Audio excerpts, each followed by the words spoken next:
Welcome to the Patdown with Miss Pat. I'm comedian Miss Pat, sitting here with my co-host, Chris Spangle. You better get up, get out, and tune into this podcast. Miss Pat spit the truth, spit the real fact. Nothing but the ugly, classy at the same time. Pat got the flavor, these are not your same lines. That's the politics, she been on the real grind. It could be pretty but ugly at the same time. Just tune in, put your lock on the spin down. Ain't no need for the wait and turn it up now. What you talking about? Is it real though? And cut the game, you get no play like Nintendo. You wasted time, turn it up, nothing but the ugly. Straight off the top, everything she say, you know it's funny. Full blast, this a taste of the future. Listen on your iPhone, on your desktop computer. Share it, tweet it, ain't no way to beat it. Nothing but the ugly, turn it up and gon' repeat it. Nothing but the ugly, turn it up, nothing but the ugly, turn it up and gon' repeat it. Nothing but the ugly, gon' repeat it, gon' repeat it. For you podcast people out there who don't know who the fuck I am, let me introduce myself. I'm comedian Miss Pat. I've been a comedian for over 17 years. I got into this podcast shit because I think I've done everybody podcast about in the business. At one point, they was calling me a podcast hoe, Chris. You were out there just podcast after podcast after podcast. Yes, I've done Joe Rogan, Marc Maron, Bert Kreischer, Ari Shaffir, Tom Segura. I don't know how many times. Name some more you know I'm on. Joey Diaz. Yeah. There's like a million different. The Crab Feast. But I have to tell you this. Most people don't even notice about me what this shit podcast thing started from. It started with a little known white dude by the name of Eddie Ifft. Really? Yes. I can't even think of the name of Eddie Ifft podcast. I think it's is it the Ifft cast? It was called something else back then. But it started with Talking Ifft. I think there was like a double entendre on shit, right? I don't remember, but it started with Eddie Ifft podcast. He's a comedian. He's a comedian. He's in LA. And a friend of mine here in Indianapolis was like, Miss Pat, this guy wants you to be on a podcast. And he wants somebody who tell real life stories. And I looked at him and I said, what the fuck is a podcast? He's like, oh, you just sitting around with mics talking to people. I said, talking to who? And then he pulled up Eddie's picture. I was like, what the fuck am I going to talk to this white boy about? He's like, oh, Miss Patty would love to hear your stories. And I was like, I don't really want to do this shit. And he was like, well, go do it, Miss Pat. I think it'll really help you.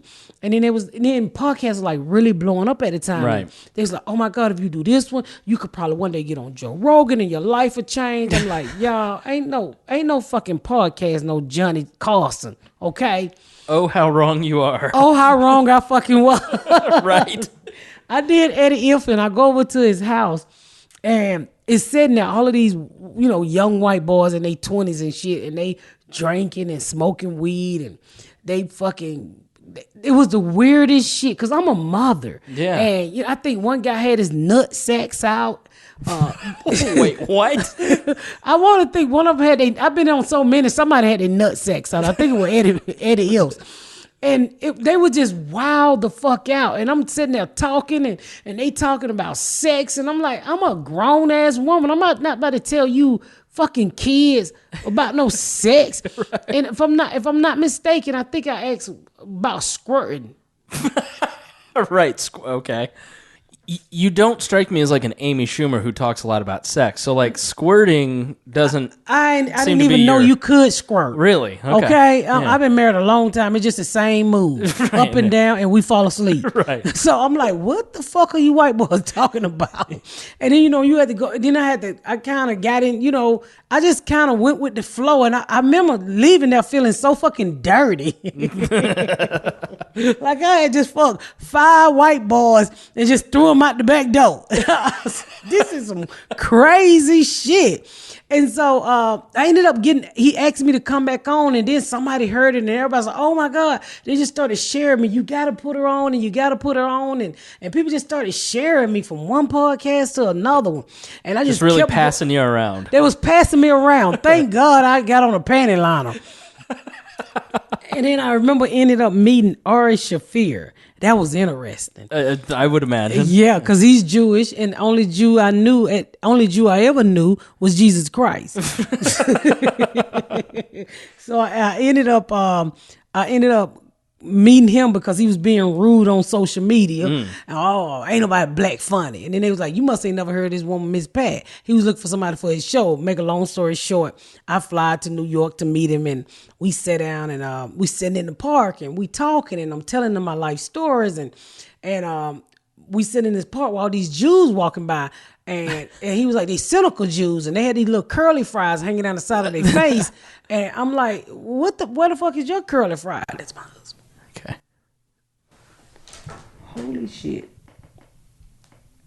Did I forget the baby? Yeah, you forgot him. Did you go get her? Yeah, I got him. Okay, I was doing the podcast. But, see, you had to do everything. I'm sorry, y'all. I have to do every fucking thing. You can record that. I'm going to leave in. Did I forget the baby? I did. Yeah, I'm sorry, y'all. I forgot my fucking baby. I'm sitting here doing a damn podcast. I'm unfit. I don't forgot my child. I'm old. These people just keep giving me kids, and I be forgetting I got kids because I didn't have the kids out my own fucking vagina. Every time I come here, there's like another kid that I haven't met yet. Oh yeah, they gonna keep coming. I got 7 of these motherfuckers, and I'm like, Jesus Christ. And then she didn't call me to tell me if she got a baby. Right. Answer the fucking phone. This is the shit I go. That's why I don't like coming home. Because when I come home, I got to say everybody. Got to get the grandkids. I got to get the damn. I forgot all about my damn child. I would say put it on mute, but you would forget another child. So yeah. I'm so sorry. I literally forgot my child at school. I damn near jumped up, and I took a shower and I didn't put on a bra because I said I'm gonna run up here when we finish the podcast, get the kids, and come back and get in the bed. Right. Shit me. I done left the goddamn child at school, and look at this bitch. I answered the phone. I guess she got her own kids, but let's finish. All right. So you're the Hasidics with the curly fries on their head, and you're with Ari Shaffir in the park. Yeah, I was talking to Ari Shaffir in the park, and I was like. At first, I thought he was gonna be an asshole, because then I started to Google him after I met him. Yeah. And my son knew who he was, and he do all these racist videos where he pick up Mexican and then take them down to the place where they get deported at. See, I'm not familiar with his work. I know who he is. It was horrible. And I was like, how dare this motherfucking Jew do this to these Mexicans? He pick them up on a truck like he's going to take them to work and drop them off at ISIS. Yeah. And they all take off running. So my son was like, oh my God, he's so funny, mama. And it just went on and on and on. And I ended up doing Bert Kreischer, which was fucking, his wife is from Georgia, so we could relate a lot. We both Georgia peaches, because they call when you're from Georgia, you're a peach. Right, yeah. And then I did Tom Segura. I don't remember the order. Then I ended up doing Joe Rogan. That was interesting. Was that like the one where I would imagine when you do some shows, like I've seen people go on Rogan and immediately like the heat behind them. Like there's a guy that I've kind of followed named Tim Pool that was just on, and now all of a sudden like his subscribers go way off the charts. Like he made Jordan Peterson. Was he the one where it kind of like you saw a big bump? Fuck yeah. I did. I got a lot of fans from Joe Rogan. I can always tell his fan they always extra muscles, meathead, right. strong, and they eat right, and they ready to choke a motherfucker out. DMT, right? Yeah. So I went on his podcast and everybody was like, and I listened to like one of them, and I was like, what the fuck can I talk to this dude about? I listened to the episode where he was talking to some dude about space. I'm like, I can't tell you shit about space. Joe Rogan, I don't know how to fucking relate to this dude. This fucking super educated nerd dude. I can't talk to this dude. Right. And I remember telling my husband, well, I can't. This motherfucker be talking about space and health, and all I know how to do is shoot a nigga. Well, that's I think the thing about Rogan's podcast that why so many people love it is because he has such a broad range of people on. And he doesn't assume that he knows anything. Yeah. He just lets the person come on and talk and just ask them questions. It's a great conversation. Man, I got there and I fell in love with him. And I was like, oh my God, he was nothing like I thought he could. Cause see, when I got invited to his podcast, I Googled him, and I remember him from the show where he did Fear Factor. Fear Factor. Yeah. And then I started to Google, and I realized he ruined Mansell's career by telling everybody he still jokes. Oh, okay. And I was like, this is a badass. And then I read this fake article that he choked out a tiger. I didn't. I mean, was it fake? I think it was fake. A mountain lion. And I was like, I can't relate to this dude. This motherfucker too badass for me. He's fucking healthy. I'm fat. I'm gonna be sitting there breathing on his mic all fucked up. I hope he got a fan. I'm going through menopause. It's just so much crazy shit that was going through my mind to try to keep me from going. And when I sat in that chair, he never made me feel less than the person that I thought he was gonna make me feel. I mean, he made me feel like I could relate to anything. He made me feel like I was on his level. Not one time did I feel small talking to Joe Rogan. Yeah. And then I got all of these fucking subscribers, all these fucking people following me. My fucking Twitter was going out the change, and then everybody was telling Marc Maron, you should get her, Marc Maron, you should get her. And Marc Maron was never answering back. And this is how I truly believe the universe or God or however you want. And this is like what year? This is about 3 years ago. So like 2015, 2016. And like this is like Maron. This is when everybody was talking about Maron at that point. I mean, Rogan hadn't even, like Rogan's kind of at the top at this point, but like Maron, I remember when you went on Maron, it was like, holy shit, Miss Pat's getting famous. I don't know about that shit. I still shop at Walmart and do my layaways at Burlington. So I go on Marc Maron. I had never heard of Marc Maron. Right. I'm honestly, some of these comics I had never heard of. Yeah. And they was like, oh my God, he's the best interviewer in the world, and he's this and he's that. And I'm like, I don't give a fuck what he is. I never heard of him. I didn't know he had been doing comedy that long. I didn't know what to expect. I get there and I walk in and this dude got cats. And I'm like, I don't fucking like cats. Really? But his cats were well behaved. They didn't rub all up on you, try to pull your wig off your head and shit like that. He didn't have no ghetto cats. I was used to ghetto cats. Who would fucking steal your pocketbooks. Right. And so he'd take your wig and piss in it. Okay. I was used to ghetto cats. The motherfucker will fight your ass. So we walked me to the back of the little garage and we talk. And we just literally talk. And I was like, oh, wow, this ain't what I expected. And each time I went to one of these podcasts and white boys who I didn't think would understand my life, I would always try to talk myself out of it. And when I got to Marc Maron, and everything started to happen. Yeah. Honestly, Joe Rogan gave me a shit ton of followers, really put me out there. I think that was a stepping stone for me to get on Marc Maron. And when I got on Marc Maron, I was in the process of selling a book, and we was writing up the stuff to sell it. We asked Marc Maron to hold it. He released it on a Monday. I sold my book that Tuesday night to HarperCollins. Damn. That was my Marc Maron. Really, all of these podcasts, but Marc Maron was the cherry on top. Yeah. To me getting a lot of shit. Honestly, after I did Marc Maron, 6 studios called me in to develop a TV show. 6 fucking networks. That's amazing. Yes, I had so many meetings after that. I heard you on Marc Maron. I'm like, what the fuck? And I ended up, my very first deal I was in with New Regency, which didn't work out. They heard me on Marc Maron too. And then that week I had a meeting with New Regency. I can't even think of all the studios, to be honest with you, but the one that's staying out is New Regency. I don't even think they do TV anymore. Maybe the better question is like, what were they talking to you about? If you can say, like movies, TV. It was about a sitcom. I'm about to tell you. It was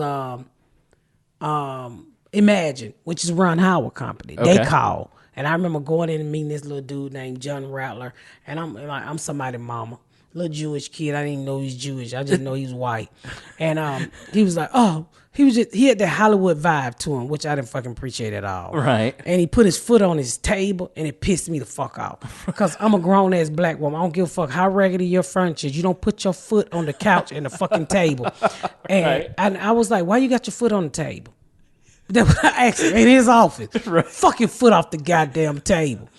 And I remember him saying, he was like, so what brought you here today? Fuck you mean what brought me here today? You brought me here. And that made me so mad with him. I was like, and I said, don't you fucking play with me, little white boy. I'm a grown ass woman. I've been to 5 fucking meetings. I got on this spank. I'm hot. I'm tired. And I left out of there and I said, I hate this fucker. I hated him. Yeah. And we ended up picking New Regency. And then I got out of that deal. And this is how the fucking universe worked. I got out of that deal that day. It was 9 months I was in that deal. That evening, that fucker called and said, I think we can let her meet Lee Daniels. And my manager was pretty much like, fuck off. Because he didn't like him either. And so he was like, imagine callback. I said, I don't want to fuck with that kid. He put his fucking foot on his table. It's astounding. Fucking hurt my feeling. Don't put your fucking foot on no couch and no table with your fucking shoes on. My mama didn't play that shit. We had broke down furniture on fucking crates, but you did not put your feet on that shit. So he called back and Brian Grazer. If y'all don't know who Brian Grazer is, go Google him. Fucking Hollywood. Fucking did all the Eddie Murphy shit. Rush Hour. I think he did Rush Hour. Before I put that out, I better Google that. Did a whole bunch of shit with Eddie Murphy. And he's the man. He's Ron Howard's partner. Right. He ended up calling my manager and said, well, we really would like to, let Miss Pat meet Lee Daniels. And I was like, what am I meeting Lee Daniels for? The dude with the pajamas on? Because he used to always walk around in pajamas. I didn't know that. What has Lee Daniels done? Like what? Butler. He done The Butler, Precious, Empire, Star, fucking so many other movies on that you've seen. Right. Monster Ball. Okay. Yeah. That's what Halle Berry got a fucking Oscar for. Yeah. So legit as fuck. Legit as fuck. Yeah. And so my manager was like, I think you should listen to him. Go, listen to him. So I live here in Indy, and I would say, okay, I'll go up to New York. Up to Chicago and meet him. And I went up there to meet him, and I just fucking fell in love with him. Mm-hmm. And I was like, oh my God, he's fucking real. I think he can get it. Yeah. And we sat down and talked, and I was like, this is it. Because I had also met with Gingy Cohan from Orange is New Black. I had met with a lot of people through that podcast that I released with Marc Maron. That's crazy. Yeah, she was one of them. Gingy Cohan is so fucking nice. Yeah. And so I went and met with Lee Daniels, and I ended up saying, I think we can do this. And we sat down, and here we is 3 years later. We just sold my show to Hulu. Oh, wow. Congratulations. Yeah. That's awesome. Well, thank you. So if you don't know me, you go back and listen to some of those guys' podcasts, because I think if I had to sleep with everybody, I got about 35 white babies out there somewhere. Well, I think you'd be aware of the baby. Literally that I left behind. Yeah. If I have a baby now, that motherfucker gonna have to keep it. I can't deal with no more goddamn children with these crack babies I got at this house and all these other babies I got at the house. Well, I think, in your first episode, you want to kind of introduce maybe what we're going to talk about here on the episode and where you came from, because you didn't quite have a normal life, quote unquote. No, I didn't have a normal life. So people are going to be kind of surprised when they hear future episodes, I think. Well, I'm from, let me give you a little bit of background on me if you're not familiar with who comedian Miss Pat is. I'm from the inner city of Atlanta. I used to traffic cocaine. Well, crack. I don't know if it's trafficking. I just put it in my pocketbook and tuck it to my trap and cut it up. But according to the Clintons and the Bushes, that was trafficking. So, right. But me, I wasn't in traffic with it. It was in my purse or either in my underwear.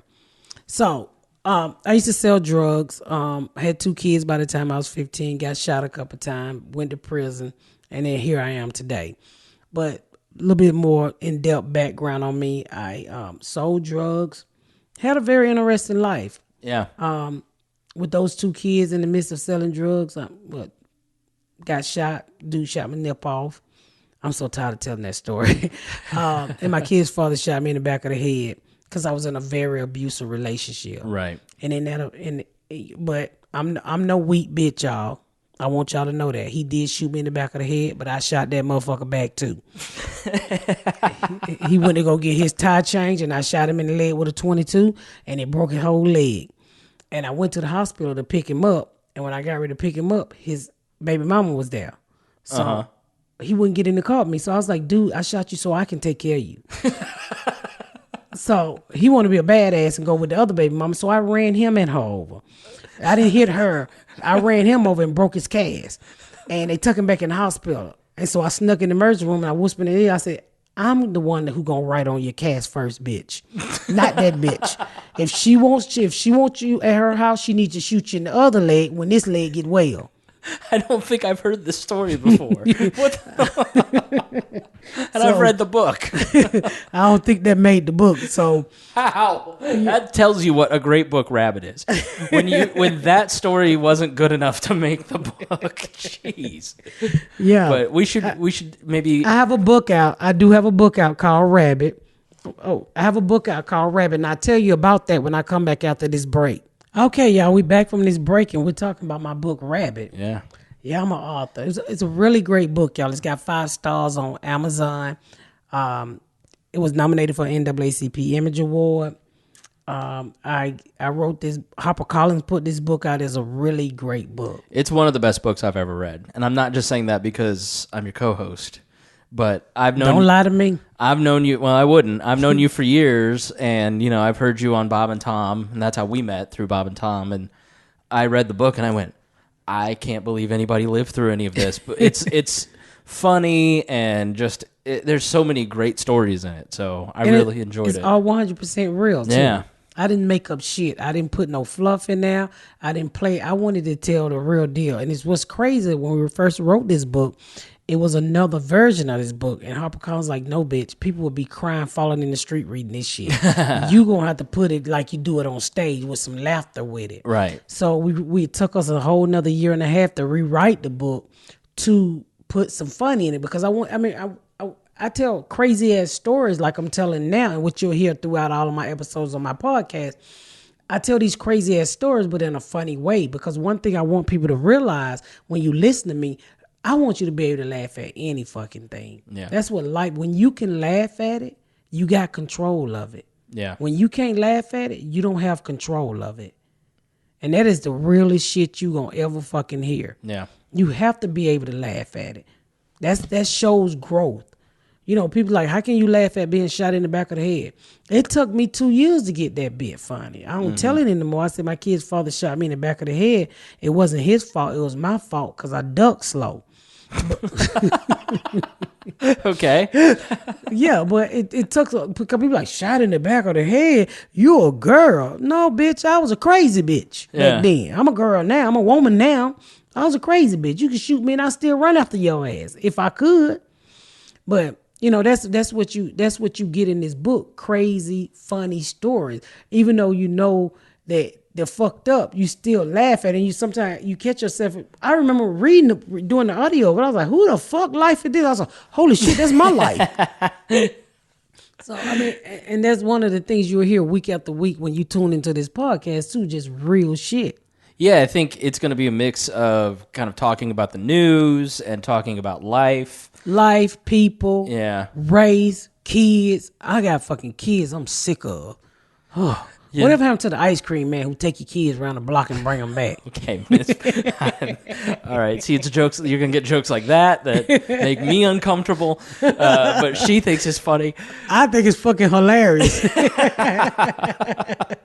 I told somebody once. I said, "What happened to the man who used to come out of your school with his dick hanging out, who made you run home faster?" I was like, "Pat, they lock his ass up now." That's called Catholic school. You and I met through Bob and Tom. Yeah. If you're introducing yourself, then they definitely don't know who the fuck I am. But we met through Bob and Tom, the Bob and Tom show. I work there.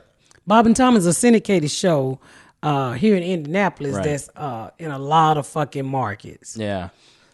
And I started doing that show I've been here 12 years, probably 12 years ago. 11 years ago I started doing this show, syndicated show called the Bob and Tom Show. I would say it's a mostly it's a mainstream. Yeah, it's like a generic broad middle American audience. Yeah, it's Midwestis. Right. Is that a word? Midwestist? Midwestern, yeah. Western. Oh, I'm sorry. That's why I got Chris here to correct my English. Sorry. My daughter told me English was my second language. I was like, what, bitch? I'm American. So I started working there 5 years ago, and I met Miss Pat, and we've just become friends over time. And then she's like, how the fuck do I start a podcast? Because everybody kept saying, you need to start a podcast. I was like, dude, I got to put on makeup. I got to take a bath.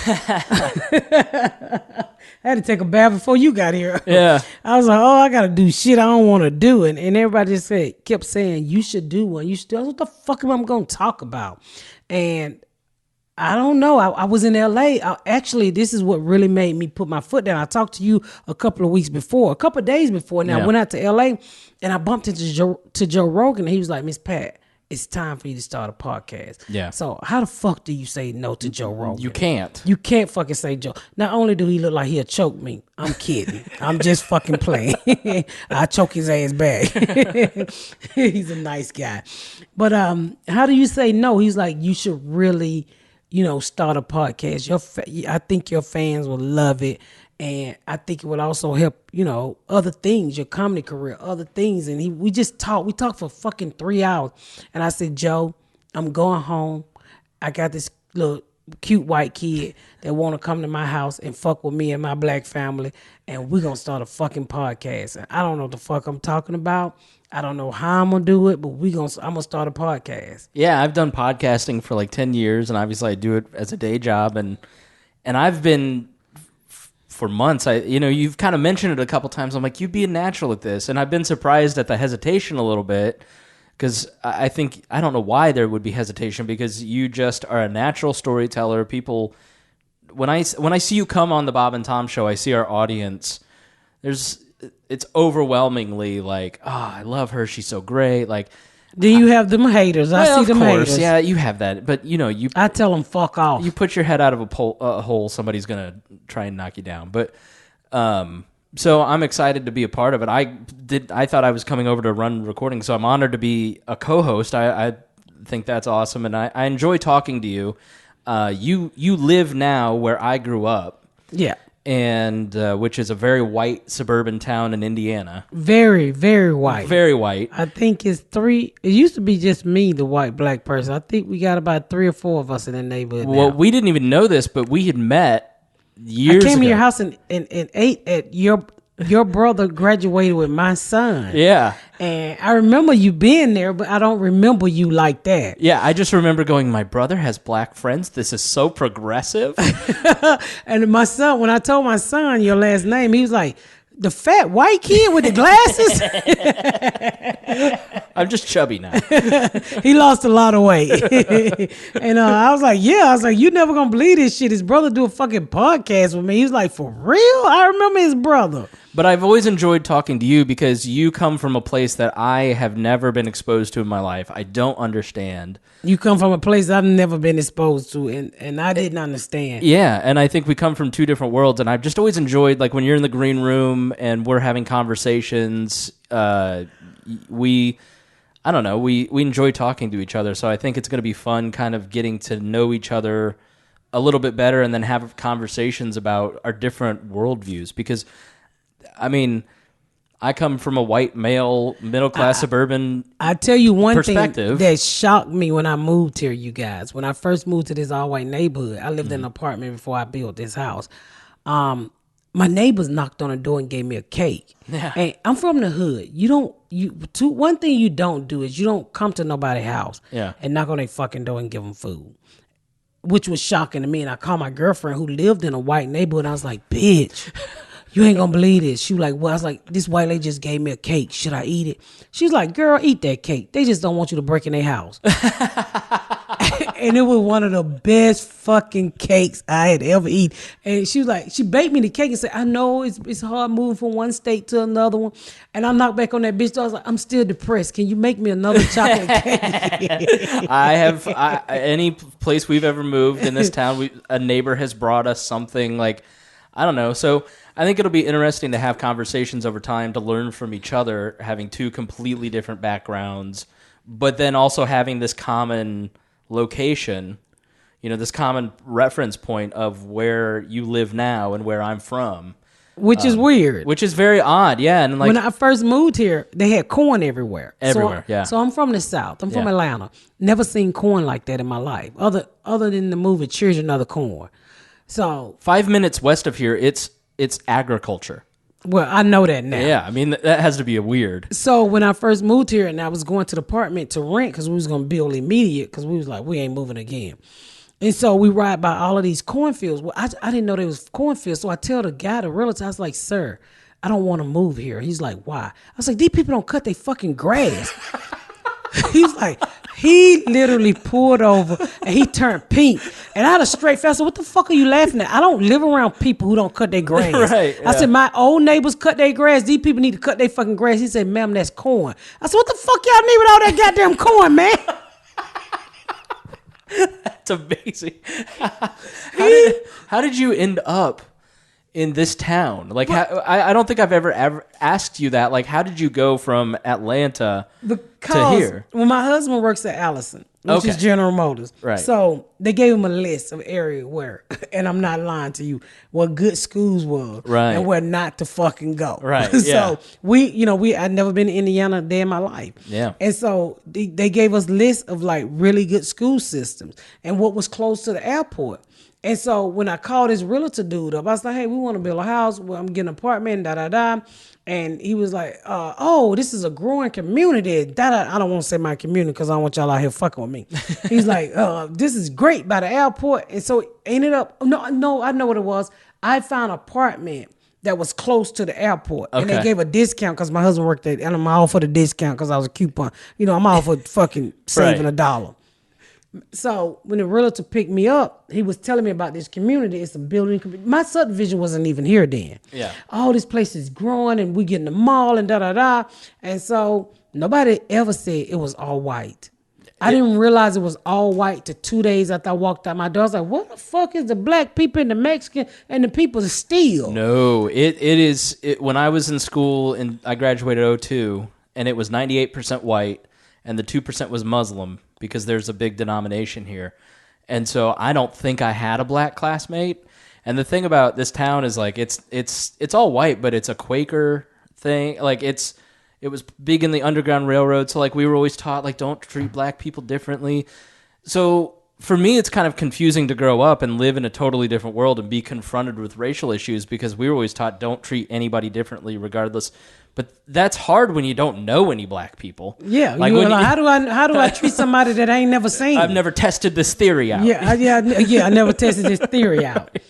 So once I got here, it was a culture shock. I fell into depression. Oh my God, I was like, do I walk away from my family, my marriage? It was just too much of whiteness. I had never, one of the things when I moved here that really came up was my mama taught me as a kid. She said, Pat, this is what scared the shit out of me. Because after I did Bob and Tom and my fan base started to turn white, which scared the shit out of me. And the reason why it scared the shit out of me, because I had never had any really dealing with white people other than the police or the caseworker. Right. So my mama taught me as a kid, she said, Pat, white people are better than you. Never look them in the eye and they're the fucking devil. So my whole life I was scared of white people. Here I am in my late 20s when I moved here. Well, man, I'm sorry. I was in my early 30s when I moved here. And I was scared shitless of white people. I was so scared the first time I went on Bob and Tom's show, I was bombing. They damn near put me out. And my friend Dion texted me and said, you bombing, bitch. I was like, I know, but you had heard all these things about Bob and Tom and shit. And I was like, I don't know what to fucking do. He was like, just tell me you got shot in the titty. I was like, right. Tell these white people I got shot in the titty. He was like, fuck yeah.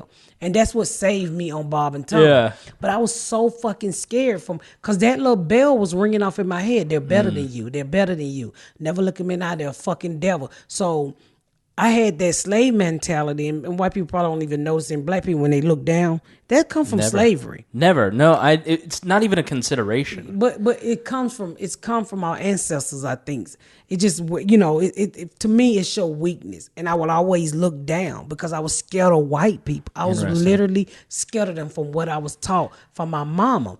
So when I got here, and my fan base turned white. And I told my husband one night, and I had turned it into a bit I used to do. And I said, these fucking white people scaring the shit out of me. I don't know why they my fans. How they get this shit I'm talking about. He's like, what's wrong? Well, I said, I don't know why they like me. And then I told him, I said, my mama said they better than me. Never look them in the eye and they're the devil. My husband was like, Pat, your mama is fucking stupid.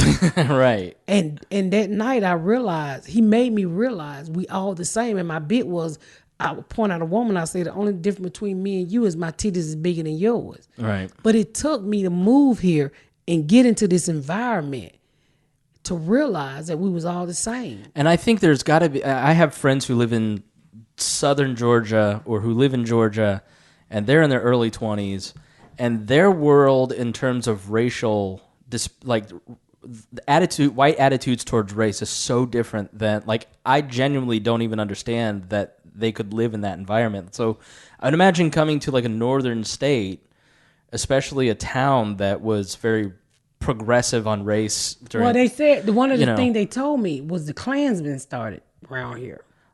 So, and they told me, they was like, don't go to Martinsville. Yeah, that's it. Yeah, we'll have to talk about that some other time, because that's Martinsville. There was definitely, this was a Klan state in the 20s, but the Klan in Indiana was anti-Catholic more than it was anti-black, because there weren't a lot of black people. Like my great-grandparents, when they came to Indianapolis in the 70s, a black guy got on the elevator, and my great-grandmother goes, Miles, there's a black person.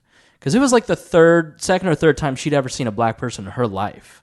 Because she was from southern Indiana. It just wasn't, like for somebody who was born in 1911 in Indiana, you weren't exposed to people of different cultures. You spoke German.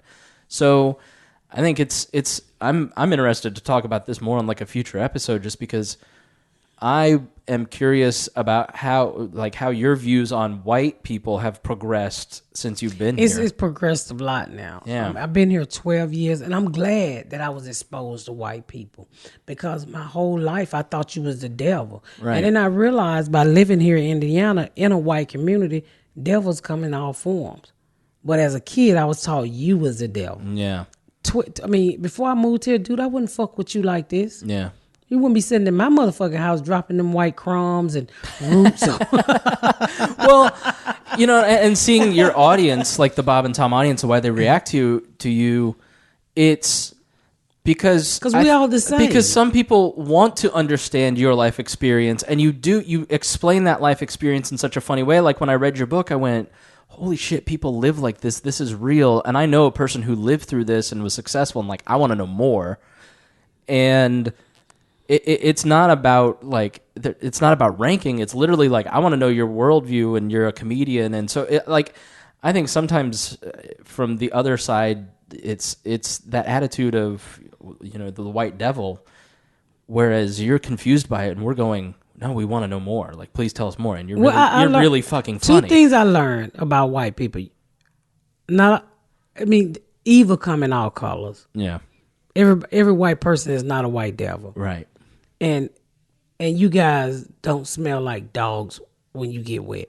Is that Yes. a myth? Okay. All right. I did not know that. Just like you probably didn't know black people tan. No, I did know that. We burn. But I didn't know that until I was like 33. So, So it's a learning. There's one thing you will get from this podcast. I think we all learn something together. Yeah, and we'll agree to disagree. In the end, I truly think it's all about respecting each other's opinion. You believe what you believe. You know what I'm saying? Some people, you can't change their mind on what they believe. I'm willing to learn. Yeah. I'm willing to listen. If it's whether I believe it or not, I'm willing to listen. Let me just say that. I want to know what the fuck you're thinking. every person is worthy of dignity and respect, and you have to start there when you're having conversations. And you should give more respect to people that you disagree with, and then you will learn more. That's how I approach the conversations. Like, if somebody is on the other side of the political aisle, I try to respect their opinion more and listen more. Just because, I mean, I might call you stupid, but it's fine. I'm over it. You call me Sunday. You stupid. You put the wrong price on there. But it's truly out of love, you know. But it's nothing wrong with disagreeing with each other. In the end, it's all about respect. And I think I truly hope that's what we can show here on this podcast. I can't wait to interview some interesting people that's totally opposite from me. Yeah. That literally be sitting across from me that I would like to slap the dog shit out of. But in the end, it's all about respect. That's your fucking opinion. Yeah. And that's what's great about this country. You get to have your fucking opinion. Right. We're not rude about somebody who say we all got to eat and think the same. And let's keep it that way. I sure hope so. I fucking hope so. We will see. We will see. Until next time, y'all. Until next time, y'all, make sure y'all tune in to the next episode of the Patdown. Thank y'all so much for listening, y'all. This I've been Miss Pat and Chris Spangle. Chris Spangle, y'all. Like the Star Spangled Banner. Without the D. Without the D.